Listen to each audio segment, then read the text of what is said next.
کہتے ہیں کسی علاقہ میں رات کی تاریکی میں کتے گاؤں میں داخل ہو گئے اور سوئے ہوئے انسانوں پر حملہ کر دیا۔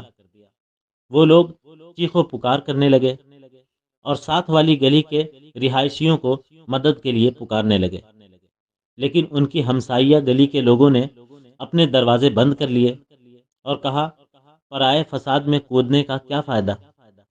کتوں نے تسلی سے پوری گلی کا صفایا کر دیا۔ محفوظ گلی کے لوگوں نے صبح اٹھ کر کٹی پھٹی لاشیں دیکھی، افسوس کیا اور تدفین کر کے فرض ادا کر دیا۔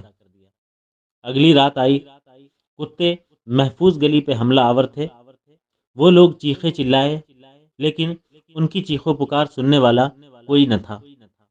کتوں نے پوری گلی برباد کر کے رکھ دی۔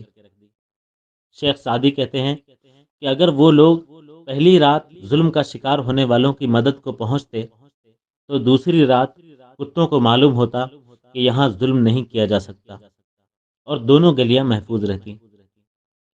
کچھ نہیں کر سکتے تو بولیں، ورنہ یاد رہے کہ تم لوگ انبیاء کی سرزمین کے باسیوں کی طرح لٹ کر کٹ کر یوں مسکرانے کا حوصلہ بھی نہیں رکھتے ہو۔ اگلی باری آپ کی ہے۔ یہ جنگ دو ممالک کی جنگ نہیں، حق و باطل کی جنگ ہے۔ یہ اس آخر کے مارکے کا آغاز ہے جس کا اختتام اسرائیلی ناسور کا خاتمہ ہے انشاءاللہ، اور یہ میرے رب کی خوشخبری ہے۔ بس طے یہ کرنا ہے کہ ہمارا اس میں کیا حصہ ہے، ورنہ رب کو ہماری مدد کی ضرورت نہیں۔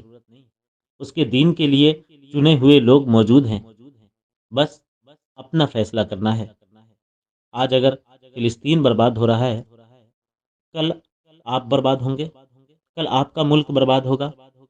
جس طرح آج آپ کے رہنما دیکھ رہے ہیں، کل کوئی اور آپ کو برباد ہوتے ہوئے دیکھے گا اور کچھ نہیں بولے گا۔ متحد ہو تو بدل ڈالو زمانے کا نظام، منتشر ہو تو مرو، شور مچاتے کیوں ہو۔ اس کے قتل پہ میں بھی چپ تھا، میرا نمبر اب آیا، میرے قتل پہ آپ بھی چپ ہیں، اگلا نمبر آپ کا ہے۔